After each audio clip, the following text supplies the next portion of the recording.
스리랑카에서 주님을 섬기고 있는 김성열 선교사라고 합니다. 제가 서대문 교회에 아무런 연고가 없음에도 불구하고 그리스도 안에서 한 형제요, 또 한 몸이란 이유만으로 또 저를 또 이렇게 주님의 사랑으로 이렇게 또 초대해 주시고 이렇게 또 함께 또 사랑으로 또 환영해 주시고 이렇게 또 함께 주님의 말씀으로 이렇게 교제케 해 주셔서 저의 선교 제 선교 이야기를 또 간증할 수 있게 또 해주셔서 다시 한번 감사를 드립니다. 여기 계신 서대문 교회 성도님들 중에 사실은 혹시나 제가 여쭤볼 것이 있는데 선교에 관심이 계시는 분이 있으신가요? 아마 없으실 겁니다. 많이 없으실 겁니다.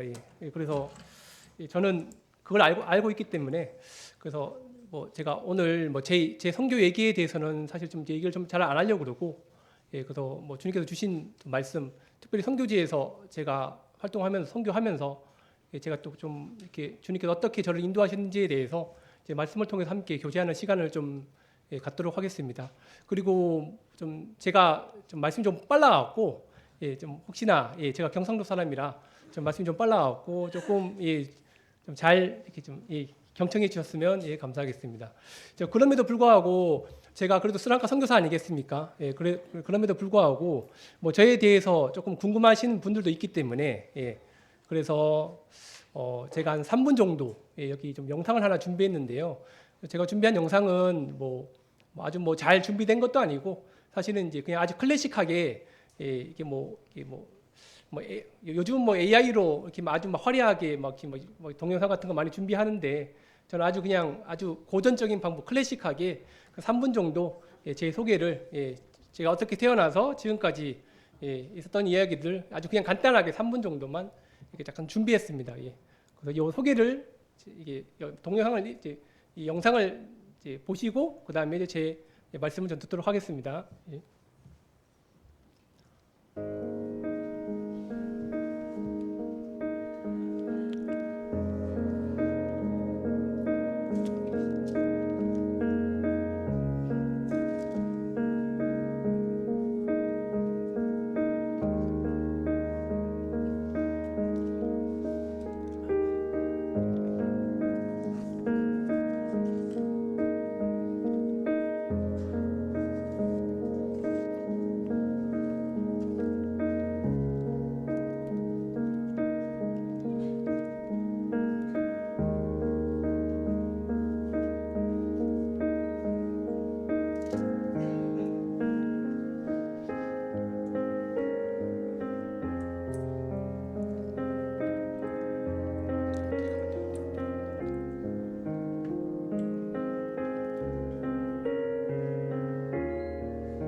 네, 감사합니다. 예, 딱 3분, 예, 적당한 시간이었던 것 같습니다. 예, 예.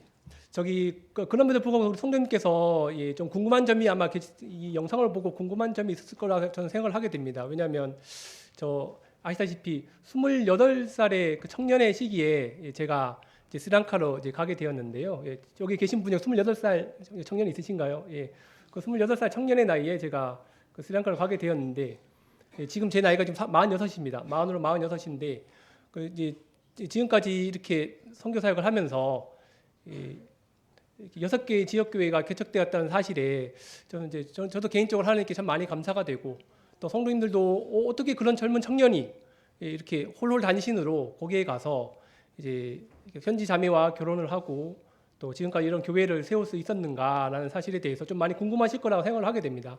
물론 제가 그런 일을 한 것은 아닙니다.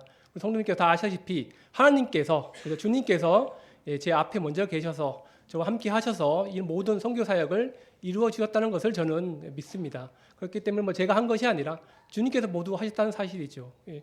그래서 저는 이제 오늘 말씀을 통해서 그렇다면 주님께서 그 28년 28세에 저를 스리랑카로 보내셔서 지금까지 이런 제가 사진으로 보내드렸다시피 그 6개의 지옥교회를 어떻게 개척하셨는지에 대해서 이 말씀을 통해서 조금 좀 성도님과 함께 나누기를 원합니다. 오늘 말씀은요, 욥기서 23장의 말씀입니다. 욥기서 23장 말씀. 예, 구약 성경 784페이지입니다. 예, 욥기서 23장 8절과 10절, 8절부터 10절 말씀입니다. 예, 제가 읽도록 하겠습니다. 욥기서 23장 8절부터 10절 말씀입니다. 예, 그런데 내가 앞으로 가도 그가 아니 계시고 뒤로 가도 보이지 아니하며 그가 왼쪽에서 일하시나 내가 만날 수 없고 그가 오른쪽으로 돌이키시나 배울 수 없구나. 그러나 내가 가는 길을 그가 아시나니 그가 나를 단련하신 후에는 내가 순금같이 되어 나오리라. 예, 오늘 성도님과 함께 나누는 말씀의 주제는요, 연단받는 신앙이라는 주제로 오늘 성도님들과 말씀을 좀 나누도록 하겠습니다. 우리 사랑하는 성도님들, 지금 여러분들은 지금까지 살아오시면서 아마 수많은 고난과 역경을 겪으셨을 거라고 저는 생각을 하게 됩니다. 예, 지금도 사실은 보이지 않게 어느 성도님들께서는 정말 좀 보이지 않게 좀 많은 그 흐르는 눈물을 좀 감추고 사실 매우 힘든 전쟁과 같은 이 삶의 고난을 통과하고 계시는 우리 성도님들도 우리 여기 안에 보이지 않게 계실 것이라고 저는 생각을 하게 됩니다. 제가 오늘 말씀드리는 그 고난은요, 성도님들, 그러니까 우리가 저지르는 의도적인 그런 잘못 때문에 받는 그런 고난이 아니라 성도님들, 이 하나님을 신실하게 섬기며 살아갈 때 받는 그 연단의 과정이라는 고난에 대해서 저는 한번 생각해 보기를 원합니다. 사실은 성도님들, 이 고난을 좋아하는 사람은 사실 아무도 없습니다. 그렇죠? 예, 저도 고난을 싫어합니다. 예, 하지만 이제 우리의 삶의 과정에서 사실은 이제 이 신앙의 연단이라는 과정을 거쳐야지만이 우리의 신앙이 조금 더 성숙해지고 또 우리의 깊은 내면에 영적 성숙을 경험하게 된다는 것입니다. 사실 우리가 잘 일반적으로 알고 있는 그 많은 그 유명인들, 그렇죠? 성공한 사업가들, 유명인들도 사실은 우리가 알고 있지만 이 하루 아침에 그렇죠? 이게 이 높은 명성과 부를 얻지 않았습니다. 그렇죠? 예. 그래서 이들 중 대다수가 사실 이제 무명의 세월을 거치면서 많은 좌절을 거치고 많은 고난을 겪게 되고 쉽게 말씀드리면 눈물 젖은 빵을 먹으면서 그런 연단의 과정을 통과한 후에 지금의 자리에 그렇죠? 유명한 사업가, 유명한 운동선수 그런 자리에 오르지 않았겠습니까, 성도님들? 예. 때로는 이제 독일의 시인 게테가 말합니다. 우리가 잘 아시는 말씀이죠. 예. 눈물 젖은 빵을 먹기 전에는 인생을 고난을 논하지 말라. 예. 그렇기 때문에 그래서 이 세상 사람들이 생각하는 인생의 성공을 위해서는 사실 고난의 과정이 꼭 필요하다는 것이죠. 예. 그래서 사실 성도님들 우리의 신앙도 이와 같다고 저는 생각을 하게 됩니다, 성도님들. 그래서 그리스도인들의 최종 목표가 무엇입니까? 예. 그리스도인들의 최종 목표. 저는 그렇게 생각합니다. 우리 그리스도인들의 최종 목표는 주님과 같이 살아가는 것, 예. 그리고 주님의 인격과, 예. 그리고 주님과 같은 성품으로 우리가 자라가는 것이 저는 그리스도인들의 좀 우리 그리스도인의 신앙의 최종 목표라고 저는 또 생각을 하게 됩니다. 또한 그리스도를 아는 지혜와 지식으로 이렇게 자라가는 지식의 충만한 가운데 살아가는 것이 아마 그리스도인들의 삶의 최종 목표라고 저는 생각을 하게 됩니다. 그렇기 위해서는 그렇죠. 하나님을 아는 지혜와 하나님을 아는 지혜와 지식의 충만함 가운데 살아가는 그런 신앙을 살아가기 위해서는 무엇이 필요하다는 것이죠? 고난이라는 그런 연단의 과정이 필요하다는 것입니다. 그래서 제가 오늘 이 욥의 말씀을 제가 읽어드렸습니다. 우리가 잘 아시다시피 우리는 욥의 시작과 욥의 끝에 대해서 우리는 잘 알고 있습니다. 그래서 욥은 어떻게 시작했죠? 욥 1장에 보시면 그는 당대의 최고 의인이다라는 말씀으로 이렇게 시작하게 됩니다.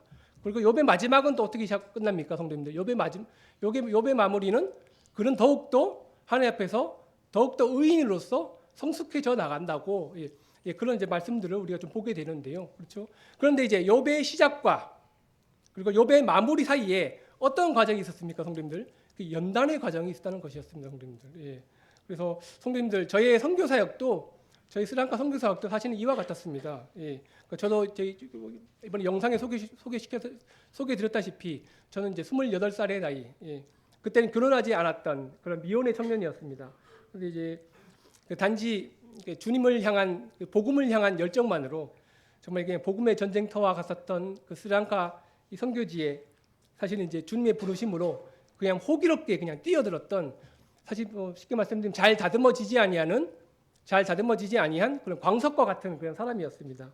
하지만 하나님께서 저를 이렇게 모나고 거칠었던 저를 이런 연단이라는 과정으로 통해서 잘 다듬으셔서 지금 순금은 아니지만 그래도 어느 정도 한 18년 전보다는 조금 좀 더 낫게 저를 좀 성숙하게 해내고 계십니다. 그래서 사실 하나님께서 어떻게 저의 선교 사역을 연단하셔서 지금까지 이제 이 자리에 이끌어 오셨는지, 그리고 오늘 욥기 본문을 통해서 참 여러분들과 함께 성도님과 함께 좀 나누고자 합니다. 사실 오늘 본문이 저희 삶의 간증이 될 뿐만 아니라 오늘 본문을 통해서 여기 오신 모든 성도님들의 삶의 간증이 되셨으면 하는 바람입니다. 오늘 이 말씀은 이제 첫 번째 이제 8절부터 한번 제가 읽어보겠습니다. 8절 9절입니다. 그런데 내가 앞으로 가도, 욥이 말한 거죠. 그런데 내가 앞으로 가도 그가 아니 계시고 뒤로 가도 보이지 아니하며 그가 왼쪽으로 해서 일하시나 내가 만날 수 없고 그가 오른쪽으로 돌이키시나 배울 수 없도다. 저는 이 말씀을 통해서 우리가 배울 수 있는 것은요, 성도님들, 우리의 신앙은, 그리스도인들의 신앙은요, 장밋빛 환상이 아니라 실제적인 현실이라는 사실입니다, 성도님들. 우리가 다 아시다시피 욥은 그 당대의 최고의 의인이었지만 그는 무엇을 경험하였습니까? 그는 고난을 경험하였습니다, 성도님들. 그래서 그가 받은 고난은 사실 너무나도 크지 않았습니까? 사실 욥이 받은 고난을 생각해 보십시오. 욥은 자식들이 10명 있었습니다. 그렇죠? 근데 자식 10명이 어떻게 되었죠? 하루 아침에 다 죽게 되는, 그렇죠? 그런 이제 고난을 겪게 되었죠. 그의 재산도 다 잃게 되었습니다. 그 2장에 보시면 또 1장 그 다음 말씀 보시면 욥은 또 이 애매한 고난, 그렇죠? 애매한 육신의, 그렇죠? 질병을 겪게 되죠. 그래서 이 말씀은 사실은요, 욥이 그렇게 고난을 겪었구나라고 우리는 그냥 이렇게 이해할 수 있지만 사실 마음이 와닿지 않는 것이 사실입니다. 그렇죠? 그런데 만약에 한번 그냥 저는 예를 들어서 한번 우리에게 한번 이 일이 겪었다고 한번 생각해 보십시오. 예를 들어 우리 가족들이 서대문 교회에서 말씀을 주님께 정말 신령과 진정으로 주일에 예배를 잘 드리고 집에 돌아오는 길에 차에서 이제 운전하고 집으로 돌아가다가, 그렇죠? 사랑하는 우리 아들들, 우리 자녀들 3명이 우리 차 뒤에 타고 있고, 그런데 갑자기, 그렇죠? 생각지도 못한 교통사고를 당해서 나와 아내는 살았는데, 그렇죠? 내 자식들은 다 죽어버리는, 그런 비극적인 사건이 발생된다면, 사건이 발생될 수도 있죠, 그렇죠? 그런 사건도 이미 있었습니다. 그렇다면 만약 실질적인 그 사건이 우리에게 일어난다면 우리는 얼마나 많은 비통함이 있겠습니까, 성도님들, 그렇죠? 내가 죽어야 됐었는데, 그렇죠? 부모인 내가 죽어야지 왜 우리 어린 자식들이 죽냐? 그러면서 이제 욥의 그런 고백과 같이 하나님 도대체 어디 계십니까? 이것저것 찾아봐도 정말 하나님을 정말 찾아볼 수가 없습니다. 저는 정말 하나님을 위해서 열심히 섬기고 정말 우리 아이들을 위해서, 아이들이 죄를 짓지 않기 위해서 항상 날마다 번제를 드리고 그렇게 살아왔던, 정말 그런 삶을 살아왔는데 하나님 어찌하여 이러한 고난을 저에게 주십니까? 이렇게 부르짖어도 하나님은 저에게 응답하지 아니하시고, 하나님은 제 주위에 없는 것처럼 그렇게 보입니다. 예. 우리 사랑하는 성도님들도 지금까지 신앙생활을 하면서 욕과 같은 그런 고난을 경험해 보신 적이 많이 있으실 거라고 저는 생각을 하게 됩니다. 예. 고난을 겪을 때마다 정말 매우 힘든, 견딜 수 없는 고통을 겪을 때마다 항상 우리는 하나님 어디 계십니까? 이런 어려움들을 빨리 해결해 주시지 아니하시고, 하나님은 지금 어디서 이렇게 멀리 계신 것처럼 느껴집니다. 지금 빨리 오셔서 저를 좀 도와주시고 저를 구원해 주십시오. 우리도 욕과 같이 그렇게 하나님께 부르짖은 적이 많이 있지 않습니까, 성도님들? 예. 사실 그리스도인의 삶도 사실은 이제 이와 같을 때가 좀 많이 있는 것 같습니다, 성도님들. 예. 그래서 사실 어떤 사람들은요 그렇게 생각해요. 저도 스리랑카 선교지에서 복음을 전하고 선교지 계속 하고 있지만, 예, 이제 많은 사람들이 예수를 믿으면 자기의 삶이 갑자기 장밋빛 인생처럼, 장밋빛 햇살 가운데 내가 살아갈 것이라는 그런 기대를 하고 이제 주님을 믿는다는 것이죠, 그렇죠? 나는 지금 주님을 믿으니까 이제부터 나의 모든 삶은 이제 평평대로, 탄탄대로로 걸어갈 것이야라고 이제 그런 기대를 가지고 주님을 믿는데, 사실 우리 서대문교회 성도님들 어떠십니까? 우리가 예수 그리스도를 믿고 구원받아도 사실은 우리가 현실적인 삶에 취하는 직면에 있는 고난은 여전히 변하지 않고 사실 우리 뒤에 항상 따라오는 것을 경험하고 있지 않나요, 성도님들? 그렇죠? 그래서 실제적으로 이제 이 그리스도인의 삶은 이제 우리가 생각했던 그런 장밋빛 기대와는 달리, 그렇죠? 오히려 주님을 믿는다는 이유로 오히려 더 애매한, 그렇죠? 고난과 그 역경을 경험하게 되지 않겠습니까, 성도님들이? 이것이 바로 이제 그리스도인의 실제적인 삶이고 실제적인 이제 현실이라는 사실입니다, 성도님들. 예. 그래서 이 선교사역도 마찬가지였습니다, 성도님들이. 저희 스리랑카 선교사역도 장밋빛 환상이 아니라 사실은 이제 영적 전투의 생생한 현장이었던 사실을 저는 28살 때는 좀 몰랐어요. 예. 제가 이제 뭐 홍성교회 성도님들의 이제 기도와 이제 또 후원으로, 사랑으로, 또 주님의 부르심으로 제가 정말 호기롭게 이제 스리랑카 선교지를 현장으로 뛰어들었죠. 예. 그런데 이제 저는 이제 그곳에서 저는 생각하기를, 저는 그렇게 아주 쉽게 생각했었어요. 예. 이제 스리랑카 선교지 사람들은 뭐 한국 사람들보다 더 뭐 비교하는 건 아니지만, 스리랑카 선교지 사람들은 너무나도 눈빛도 선하고 너무나도 착하고, 그래서 복음을 전하면 이 사람들은 다 구원받을 수 있을 거라고 저는 생각을 했었거든요. 그래서 저는 이제 이 기대했던 그런 장밋빛 환상이 아니라 이제 이 선교지에서 경험하게 되는 정말 이 실제적인 이 어려움과 이제 고통에 저는 29살 때부터 그렇게 직면을 하게 되었습니다. 예. 저의 간증을 조금 말씀드리면요. 예, 저는 아까 여기 소개에 말씀드렸다시피 저는 29살 때 이제 현지 자매와 결혼을 했습니다. 현지 자매와 결혼을 하게 된 계기는 물론 주님께서 인도해 주셨다는 그런 믿음도 있었지만, 사실은 이 자매와 소개를 받았을 때 그 자매의 아버지께서 이제 저희 모임에 이제 목회자셨어요. 예, 쉽게 말해서 저희 장인어른께서 이제 교회 목회자셨는데, 그러니까 한 200명, 성도 한 200명, 그쪽 신자들 200명 정도 있었는데, 그래서 이제 저는 이제 이 자매와 결혼을 하게 되면 이제 내가 이제 장인어른과 함께 그쪽 지역에 있는 타밀족 지역에 있는 많은 사람들에게 장인어른과 같이 동역하면서 현지인들에게 계속 복음을 전하고 교회를 이제 개척할 수 있다는 그런 이제 장밋빛 기대를 가지고 자매를 이제 뭐 그냥 얼굴만 보고 결혼한 거죠. 그래서 15분 만에 결혼했습니다. 그렇게 결혼했는데, 그래서 이렇게 결혼을 했는데, 그런데 저의 기대와는 달리 사실은 저의 장밋빛 기대가 정말 이 환상으로 그냥 변해버렸다는 그런 사실을 저는 깨닫게 되었습니다. 사실 뭐 제가 이런 뭐 저 안타까운 제가 좀 간증을 좀 말씀드리는데, 그 스리랑카 선교지는요 사실은 신비주의를 말하지 않고서는 이 스리랑카 선교지를 말할 수 없을 정도로 이 신비주의 이 사상이 너무나도 많이 퍼져 있었던 그런 상황이었어요, 형님. 우리가 신비주의란 말씀 가르침을 아실 것입니다. 신비주의란 말은 예수 그리스도의 은혜로 말미암아 사람들이 구원을 받는 것이 아니라, 신비주의는 신비적인 현상, 그렇죠? 쉽게 말씀드리면 어떤 사람이 뭐 몸이 아팠을 때, 배가 아프고 뭐 이게 여러 가지 몸에 질환이 있었을 때 뭐 어떤 신비적인 행위를 통해서 만약에 그 사람이 치유함을 받으면 이 사람 예수 믿었다, 구원받았다, 그렇게 이제 치부해 버리는 그러한 이제 가르침이었거든요, 성도님. 이게 이제 뭐 복음과는 전혀 맞지 아니하는 가르침이었죠. 근데 이게 안타깝게도 사실은 뭐 저희 장인 어른께서 사역하시는 그 교회, 그쪽 지역 전부 다 4개, 5개 지역 전부 다 그 교회들이 다 우리 모임이라는 형제 모임이라는 간판은 다 이름은 달았지만 근데 그 안에는 완전히 이제 복음이 없었던 구원의 은혜의 복음이 없었던 그런 어려운 상황에 직면해져 있었어요. 그래서 제가 자매와 결혼을 한 다음에 거기는 대릴사위제였거든요. 대릴사위제. 그러니까 결혼을 하면 이제 남편이 신부집에 가서 살아야 됩니다. 그 신부집에 가서 저는 이제 살게 되었는데 그날 바로 40명의 사람들에게 뭐 침례를 준다고 갑자기 이제 그런 얘기가 들리더라고요. 저는 뭐 처음에 너무 감사했죠. 야 정말 대단한 선교지다. 어떻게 40명의 영혼들이 한꺼번에 구원을 받아서 40명의 영혼들이 한꺼번에 침례를 주다니 하면서 저는 진짜 많이 감사했거든요.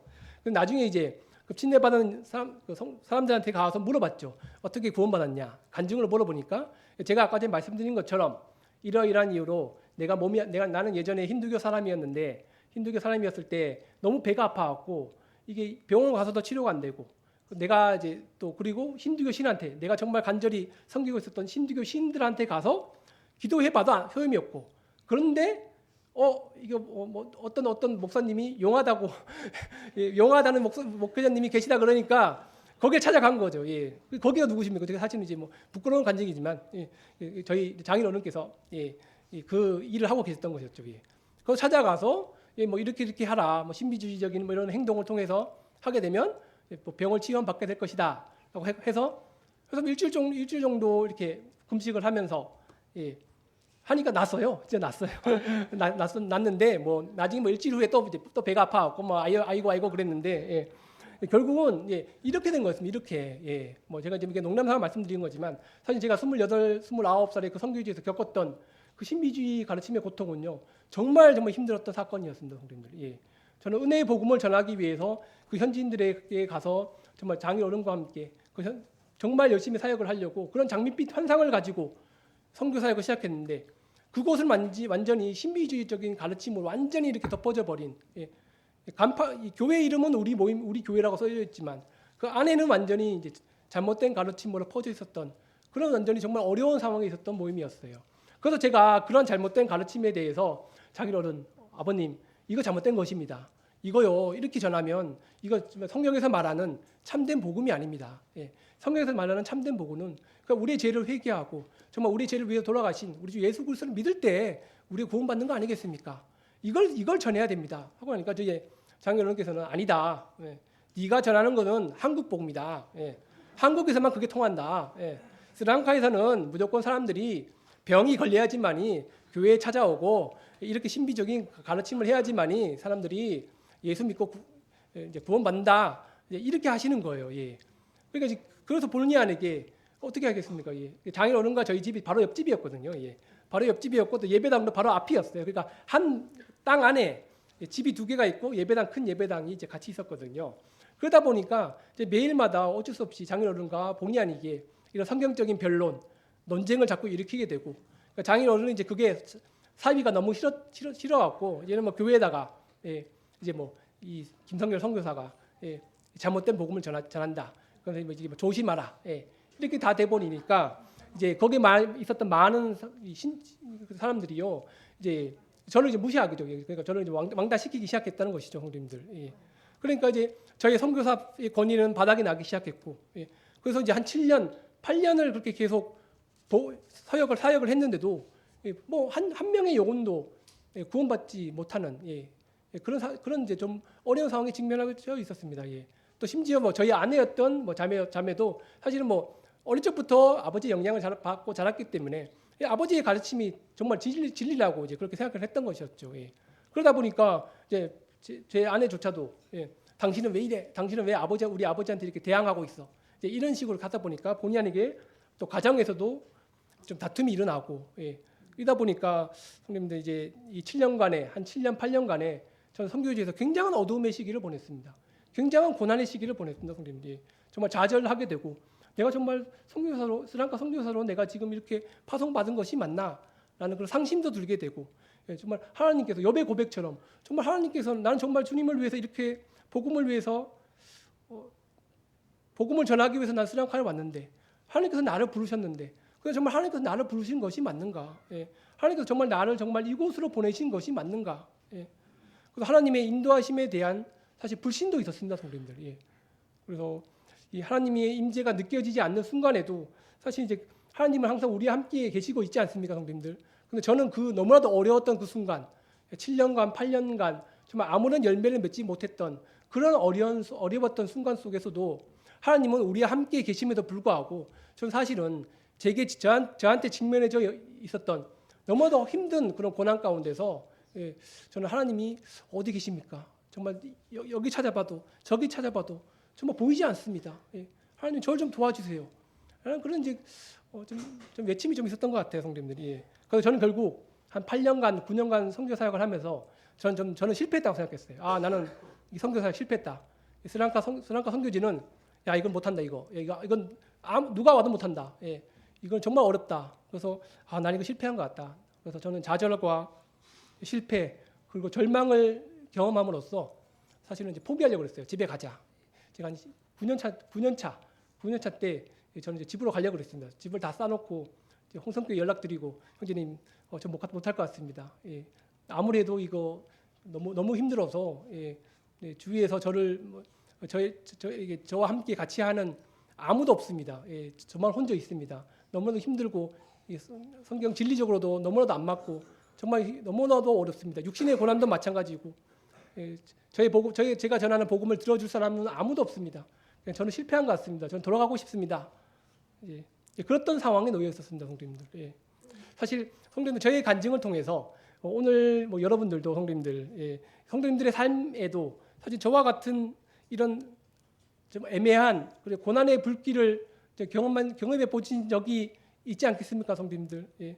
그래서 애매한 고난을 겪을 때마다 사실 하나님은 어디 계신 것 같습니까, 성도님들? 예. 그래서 하나님의 도움의 손길을 구하는 사실 욥의 고백이 사실 우리의 고백이 아니겠습니까, 성도님들? 예. 그가 왼쪽에서 일하시나 내가 만날 수도 없고 그가 오른쪽에서 돌이키시나 배울 수가 없구나. 예. 분명 하나님은 우리와 함께 계시는데 그렇죠? 근데 고난을 경험하는 우리들은 정작 하나님이 계시는 사실을 모르고 있어요. 그렇죠? 모르고 있다는 것이죠, 성도님들이. 그렇죠? 예. 이 고난 때문에. 예. 근데 사실 중요한 것은 성도님들. 중요한 것은요. 이 욥은 이러한 극한 고난. 그러니까 저는 정말 욥이 겪었던 고난에 비하면 저는 정말 아무것도 아니죠, 성도님. 그렇죠? 근데 이 욥은 자신이 경험했던 그 극한의 고난 속에서도 결국은 계속 하나님을 찾았다는 것이 굉장히 좀 중요한 사실입니다, 성도님들이. 이게 바로 23장 10절 말씀에 나와 있죠, 성도님들. 23장 10절. 우리가 아주 잘 아시는 말씀인데, 예. 그러니까 하나님은요, 성도님들, 우리가 직면하고 있는 이 실제적인 이 고난에 대해서 성도님들이 우리가 직면하고 있는 실제적인 신앙의 모습들을 다 알고 계신다는 사실이죠, 성도님들이. 예. 이 말씀이 사실은 우리에게 많은 위로가 되지 않겠습니까? 혹시 우리 서대문 교회 가운데서 정말 애매한 고난으로 말미암아 정말 많은 고난에 지금 어려움을 겪고 계시는 성도님들, 사실 이 10절 말씀을 통해서 우리에게 많은 위로를 주지 않겠습니까, 성도님들? 예. 여기 보시면요, 이게 10절 말씀은 우리가 세 개의 단락으로 분류할 수 있습니다. 예. 첫 번째 단락은요, 그가 아시나니, 그렇죠? 거기까지고, 그리고 그가 나를 단련하신 후에는 두 번째 단락, 세 번째로는 내가 순금같이 되어 나오리라. 예. 이 세 가지 단락으로 좀 구분할 수 있는데요, 성도님들. 첫 번째 단락, 예. 내가 가는 길을 그가 아시나니. 예. 그래서 하나님께서는 나의 길을 모두 다 알고 계신다는 사실입니다, 성도님들. 예. 그래서 욥이 가졌던 희망은요, 무엇이겠습니까, 성도님들이? 욥은 아주 극한의 그런 정말 어려운 고난의 상황 속에서도 그가 가졌던 희망은요, 하나님이 그럼에도 내가 이렇게 정말 절망적인 고난의 길을 가고 있음에도 불구하고 하나님은 그럼에도 예, 나의 길을 다 알고 계신다는 그 희망의 끈을 그죠? 욥은 꼭 붙들고 있었다는 것이었습니다, 성도님들. 그렇죠? 그래서 여기 보시면요, 이 아시나니, 그죠? 알다라는 말씀에 우리는 주목하셨으면 좋겠어요. 예, 뭐 히브리 원어 많이 공부하신 분들은 아시겠지만 사실 알다라는 말은 예, 이게 뭐 단순히 그냥 알다는 말이 아닙니다, 성도님들. 그렇죠? 예, 이 성도님들 내가 알아. 뭐 그냥 이름으로만 아는 것이 아니라 사실은 여기서 보시면 하나님께서는 우리의 모든 전반적인 삶을 다 알고 계시는 그 전지전능하신 그 하나님이라는 사실을 이 알다라는 말씀에서 표현해주고 있어요, 성도님들. 예. 그래서 나의 앉고 서는 길을 모두 다 알고 계시며 심지어 내가 지금 걸어가고 있는 고난의 길도 사실은 하나님께서 다 허락하셨다는 그 사실, 그게 바로 이제 알다라는 의미에 좀 다 포함이 되어 있거든요, 성도님들이. 사실 한번 생각해 보십시오. 사랑하는 성도님들, 인간은 완전하지 않습니다. 그렇죠? 예, 저도 완전하지 않습니다. 예, 그래서 완전하지 않는 인간이 내리는 판단은요, 때로는 오류가 많이 있습니다. 그렇죠? 그래서 이 오류가 있는 판단으로 우리는 직면하는 고난에 우리가 직면하는 고난에 대해서 이 잘못된 판단을 가질 수 있다는 것이죠, 성도님들. 예. 그렇지만 하나님은 온전하십니다. 그렇죠? 온전하신 하나님만이 우리의 길을 올바르게 인도하신다는 사실이죠, 성도님들. 예.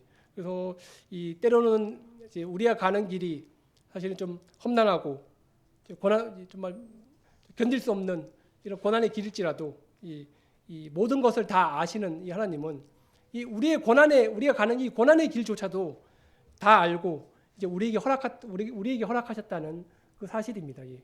그 말씀이 이 말씀을 통해서 우리에게 좀 많은 위로를 주는 것 같아요, 형님들. 예. 그래서 이것이 바로 하나님께서 우리에게 이런 애매한 고난을 주시는 이 길이 바로 하나님께서 우리의 신앙을 정금과 같이 재련시키는 하나의 방법이라는 것이죠, 형님들. 예.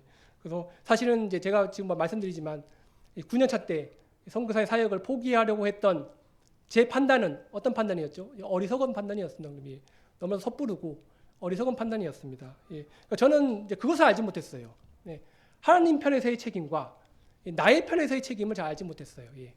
그러니까 하나님 편에서의 책임은요, 하나님은 저를 스리랑카로 보내셨습니다. 그렇죠? 예. 스리랑카 선교사로 저를 부르셨습니다. 그리고 스리랑카 선교사를 부르신 하나님께서 그 선교의 사역을 온전히 행할 수 있도록 나의 삶과 길을 모두 다 책임져 주실 것입니다. 그래서 그 길이 내가 예상했던 것보다도 정말 험하고 힘들고 역경이 많고 정말 포기하고 좌절하고 싶을 그런 순간의 길일지라도, 그렇죠? 그런 고통의 길일지라도 하나님은 그 길을 허락하신다는 것입니다, 성도님. 그래서 하나님 편에서의 책임이 뭐랍니까? 뭐라고 그랬죠, 성도님? 제가요. 하나님께서 우리를 먼저 부르셨으니까 부르신 하나님이 나의 모든 길을 다 책임져 주신다는 사실입니다, 성도님. 그럼 우리 편에서의 책임은 무엇입니까, 성도님들? 나의 편에서의 책임은 내가 직면하고 있는 이런 현재의 그런 고난의 길에 대해서 순종하고 인내하는 것이 저희 편에서의 책임입니다, 성도님들. 그래서 하나님께서는 이런 고난의 길로 저희들을 인도해 주시는 이유는 제가 다시 한번 말씀드렸다시피 우리를 더욱더 정금으로 성숙하게 하기 위해서 하나님께서는 때때로 우리를 이 정말 고난의 길, 역경의 길로 우리를 인도하신다는 사실입니다, 성도님들. 그리고 이제 이건 첫 번째 단락입니다. 그 두 번째 단락 보실까요? 그가 나를 단련하신 후에는 이런 말씀이 나옵니다, 성도님. 그래서 이 말씀을 통해서 우리가 보게 되는 것은, 그러니까 우리가 직면하는 고난, 그렇죠? 우리가 직면하는 고난은요, 이 하나님께서 원하시는 이 정금이 되어가는 이 과정이라는 것입니다, 성도님들. 그래서 제가 말씀드리는 고난은 무슨 고난이죠, 성도님들? 우리가 의도적으로 잘못을 해서 받는 고난이 아니라 이 하나님께서 예비하신 그 주권적인 우리의 신앙을 연단시키기 위해서 하나님께서 예비하신 그 하나님의 주권적인 고난을 의미합니다, 성도님들. 그래서 하나님께서 우리가 직면하는 고난은 하나님의 목적이 있고, 그죠? 또 하나님의 주권적인 그 목적 가운데서 모두 다 이 고난이 이루어진다는 사실입니다, 성도님들. 그래서 이 10절 말씀에서 정말 우리가 정말 주목해 봐야 할 부분은요, 성도님들. 그래서 이번 자신이 직면한 이제 고난에 대해서 사실 불평하거나, 그렇죠? 자신이 직면하고 있는 이 고난이 나에게 있어서 불행이라고 생각하지 않았어요, 성도님들이. 그러니까 사랑하는 성도님들, 우리는 때로는 우리가 직면하고 있는 고난에 대해서 사실 사람들은 이 두 가지 태도를 가지고 있어요. 첫 번째 태도는요, 나에게 직면한 고난이 나에게 불행이다. 왜 나한테만 이런 고난이 찾아왔나? 왜 나한테만 이런 시련이 찾아왔나? 다른 사람들은 잘 사는데 왜 나한테만 하나님께서는 왜 이렇게 나만 이렇게 하셨나? 그러니까 스스로 자학하게 되고, 스스로 막 좌절하게 되고, 스스로만 난 너무 불행한 사람이야. 왜 나한테만 이런 일이 왔어? 이렇게 이렇게 스스로 이제 불행이라 여기는 자세가 하나 있고, 두 번째 자세는요, 이런 모든 고난이 하나님의 인도하심으로 말미암았구나. 하나님의 섭리하심으로 주님께서 나에게 이런 주권적인 섭리로 나에게 이런 애매한 고난을 주셨구나라고 생각을 한 태도가 있죠, 성도님들이. 그런데 우리가 이 후자의 태도를 가지기가 사실은 어려워요. 그렇죠? 예. 하나님께서 정말 나의 삶에 개입하셨구나. 하나님이 나의 신앙을 정말 정금으로 만들기 위해서 하나님께서 나에게 이런 고난을 주셨구나라는 마음을 갖기가 어렵습니다. 그렇죠? 실제적으로. 예. 우리는 모두 다 대부분 다 이건 나만이 겪는 불행이야. 나한테만 이런 일이 왔어. 예. 사실은 그래서 이 불행이라고 여기고 좌절하고 포기하고 이런 마음을 가질 때 사실은 우리는 후자의 태도, 하나님이 나에게 이런 길을 예비하셨다라는 마음을 갖기가 어렵다는 것이죠. 예. 그래서 우리가 직면해야 할 태도는요, 성도님들, 고난에 직면해야 할 우리의 태도는요, 비록 불행이라고 생각할지도 모르지만 그것을 우리가 넘어서서 하나님께서 나에게 예비하신 주권적인 고난이구나라고 우리가 그것을 받아들이는 자세가 필요하다는 사실입니다, 성도님들. 그래서 이 욥은 여성도님들 이 자신에게 직면한 고난을요, 이 자신의 신앙을 연단시키는 이 하나의 과정이라고 생각했다는 것입니다. 여기 보시면 10절에 보면 단련하다라는 말씀이 나오죠. 단련하다. 그가 나를 단련하신 후에는 이 단련하다는 말의 뜻은 여성님들 금속을 매우 뜨거운 불에서 재련하여서 불순물을 없애는 과정. 이게 바로 이제 뭐 성경에서 말하는 이 재련하다, 단련하다, 정련하다라는 뜻으로 이제 해석이 되고 있습니다, 성도님들. 그래서 여기서 중요한 말씀, 매우 뜨거운 불, 그렇죠? 그리고 불순물을 제거하다. 이 두 가지 좀 말씀을 조금 기억해 보셨으면 좋겠어요. 두 가지 말씀. 매우 뜨거운 불에서 재련하여 불순물을 제거하다. 그래서 이 말씀을 이제 우리 신앙 가운데 적용해 보면, 하나님이 우리의 삶을 불과 같이 매우 뜨거운 이 고난의 길을 허락하시는 이유는, 성님들, 우리의 안에 있는 이 미성숙한 불순물을 제거하여 더욱더 순수한 정금으로 만드는 과정을 거치기 위해서 하나님께서는 우리를 이런 고난이라는 과정을 거치게 하지 않나라는 생각을 하게 됩니다, 성도님들. 그래서 고난과 시험을 경험하는 신앙, 고난과 시험을 통과하는 신앙은요, 우리의 믿음을 오히려 약하게 하는 것이 아니라 우리의 믿음을 오히려 더욱더 강하게 하고 정금같이 빛나게 하는 그런 능력이 있다는 것이죠, 성도님들. 그리고 이제 세 번째 단락 보실까요? 세 번째 단락. 내가 순금같이 되어 나오리라. 시험을 통과하는 사람, 매우 극심한, 견딜 수 없는 고통의 시험을 통과한 사람의 믿음은요, 더욱더 순수해지고 단단해진다는 사실입니다. 제가 말한 것이 아닙니다. 성경에 정말 정확하게, 명확하게 기록되어 있습니다, 성도님들. 그래서 하나님께서는요, 성도님들, 우리가 모두가 다 이 정금과 같은 신앙을 갖기를 원하십니다. 우리가 아시다시피 금도 종류가 있습니다. 그렇죠? 10K, 14K, 18K, 24K. 24K가 순금입니다. 그렇죠? 순금의 기준은요, 불순물이 없는, 그렇죠? 그 기준, 그렇죠? 그래서 24K는 정금, 순금 함량이 99.9%, 그렇죠? 불순물 함량이 0.01%, 0.1%, 그 함량을 가진 금만이 이제 정금이라고, 그렇죠? 24K 정금이라고 그러는데, 그에 비하여 10K, 그 10K 금은 어떤 금입니까? 금 함량도 매우 낮고, 그렇죠? 불순물도 매우 많고, 이제 그거는 좀 금이라고 하기에는, 그렇죠? 좀 어렵죠, 성도님들, 그렇죠? 그래서 저는 여기서 말하는 것은, 우리 사랑하는 성도님들은 우리의 신앙은 과연 10K, 14K, 18K, 24K 어느 신앙이십니까, 성도님들? 저도 24K 아닙니다, 성도님들. 저도 한 14K 정도 되는 것 같은데, 그래서 아무튼 10K 신앙은 되면 안 되지 않겠습니까, 성도님들? 10K 이하짜리 그런 금과 같은 성도님들은 되면 안 되지 않겠습니까, 성도님들? 그래서 결국 이런 순금과 같은 신앙이 되기 위해서는요, 성도님들, 이 고난이라는 이 연단의 과정을 잘 통과해야지만이 이 불순물이 제거되고 정금과 같은 신앙으로 승화된다는 사실입니다, 성도님들. 그래서 제가 이제 제 말씀을 제 간증을 이제 끝내야겠죠. 여기서 포기하려고 했다까지만 말씀드리면 이러면 안 되지 않겠습니까, 성도님들? 제 간증이 이제 무너져 내리니까, 물론 저는 좀 포기하려고 했습니다. 정말 집을 다 싸서 9년차, 10년차 때 돼가서 자매에게, 야, 우리 그냥 한국 돌아가자. 이거 안 되겠다 하고 정말 다 내려놓고 집에 가려고 했는데, 마침 제가 이제 인도에 갈 이제 기회가 있었어요. 인도에 인도는 이제 스리랑카랑 이제 뭐 1시간 거리입니다. 비행기 타면 1시간 거리예요. 예.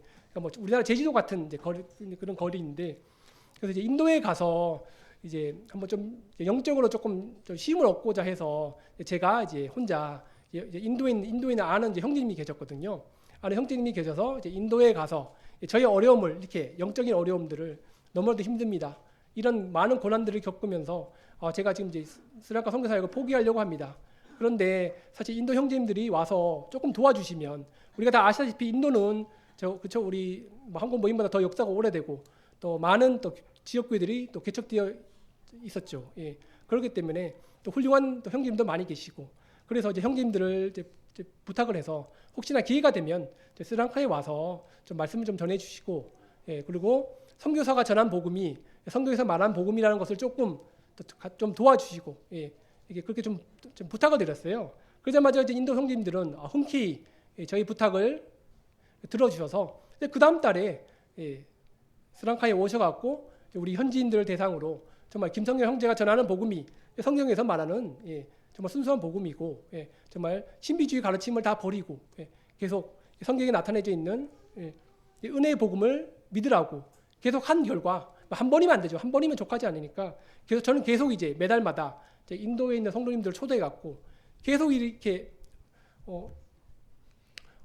말씀을 듣게 하니까 거기 있는 사람들이 정말 놀랍게 1년, 2년 차, 3년 차 되니까 정말 많이 바뀌어지는 거였습니다. 예. 그동안 자신들이 가졌던 신비주의 신앙들을 다 버리고, 이게 아니었구나, 성경에서 말하는 복음이 이게 아니었구나 라는 것을 깨닫고 조금씩 돌이키기 시작했습니다. 예. 그러면서 김성경 선교사가 전한 복음이 그동안 그렇게 김성경 선교사가 수고하고 전했던 복음이 진짜 복음이구나, 성경에서 말하는 진짜 복음이구나 라는 사실을 깨닫고, 이제는 뭐 본의 아니게 저희 장인 어른과의 교제에서 멀어지고 저희 쪽으로, 이제 제 쪽으로 붙어버린 거였습니다. 예. 이런 말씀, 이거 좀 그런 느낌이 아닙니다. 그런 게 아닙니다, 성도님. 아무튼 그래서 이제 계속 저는 이제 선교사의 권위를 다시 되찾게 되었고, 그래서 이제 성경에서 말씀해주고 있는 복음을 현지인들에게 계속 전해서 지금까지 그때 지금 6개의 교회가 지금까지 세워져 왔던 것이었습니다, 성도님. 그래서 만약에 지금 생각해 봅니다, 성도님. 제가 그때 만약에 포기했다면, 제가 만약에 그때 그냥 하나님이 없어, 하나님이 지금 내 안에, 지금 내 옆에 지금 계시지 않아, 나는 정말 너무 힘들어, 난 집에 갈 거야라고 했다면, 아마 저는 지금 성도님들께 이러한 영상을 보여드릴 수도 없었고, 제가 지금 이 자리에 있을 수도 없었고, 하나님의 놀라우신 역사하심을 경험할 수도 없었을 것입니다, 성도님. 그리고 욕과 같은 고백이 저의 고백이 될 수 없었을 것입니다, 성도님들. 그래서 성도님들, 그러니까 욥은요, 정금과 같이 되는 비결을 알았다는 것이죠, 성도님. 욥은 정금과 같이, 나는 어떻게 되면 정금과 같이 될 수 있을까라는 비결을 알았다는 것이었습니다. 첫 번째로는 하나님께서 나의 모든 길을 알고 인도해 주신다는 분이심을 그는 확신했다는 것이죠. 두 번째로는 욥이 지금 현재 직면하고 있는 고난이 하나님의 목적 안에 있다는 그 믿음을, 그 확신을 욥이 가졌다는 것이었습니다. 그래서 이 모든 것들을 욥은 인내로서 견디어냈을 때 자신의 믿음을 하나님께서는 정금과 같이 지금보다 더 나은 신앙으로 하나님께서 저를 만들 수 있다는 그런 확신이 있었다는 것이었습니다. 그렇죠? 그래서 우리가 하나님 앞에서 이 정금과 같은 신앙은요, 성도님들, 이 하나님께서 나를 애매한 고난을 통해서 나를 연단하고 있다는 사실을 정말 마음 가운데 좀 이렇게 순종하고 또 그러한 것을 기대하는 삶이 저는 이 하나님 앞에서 정금과 같은 신앙이라고 저는 생각을 하게 됩니다, 성도님들. 그래서 저는 이제 결론을 좀 말씀드리겠습니다. 결론을요. 그래서 저는 제 간증을 아주 짧게 말씀드렸는데 정말 저에게도 좀 많은 어려움이 있었습니다. 저에게도 정말 많은 정말 영적인 고난들, 지금은 그냥 아주 짧게 그냥 말씀드리지만, 시간이 없어서 아주 짧게 말씀드리지만, 정말 그 7년, 8년, 9년의 시간 동안 정말 이 좌절하고 싶었고 포기하고도 싶었던 그 많은 좀 역경의 시간들이 저에게도 있었습니다. 저뿐만이 아닐 것입니다, 성도님들이. 여기 계신 서대문교회 성도님들도 비록 입으로는 말을 못하시겠지만 정말 눈물을 머금고 지금도 경험하고 계시는, 지금 정말 불과 같은 고난을 경험하고 계시는 분도 지금 여기 있으실 거라고 저는 생각을 하게 됩니다, 성도님들이. 그럼에도 불구하고 저는 결론을 말씀드리겠습니다.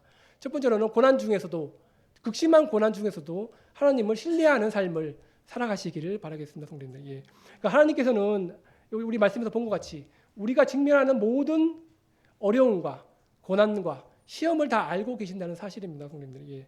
그럼에도 불구하고 하나님은 그러한 시련 가운데서도 우리를 정금으로 빚어낼 수 있는 그런 능력이 많으신 분이라는 사실입니다, 성도님들이.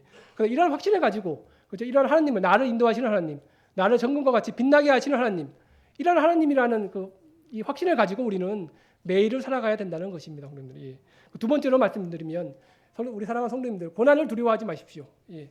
오히려 고난을 이유로 그것을 피하거나 두려워하지 마십시오, 성도님들. 예. 포기하지 마십시오. 예.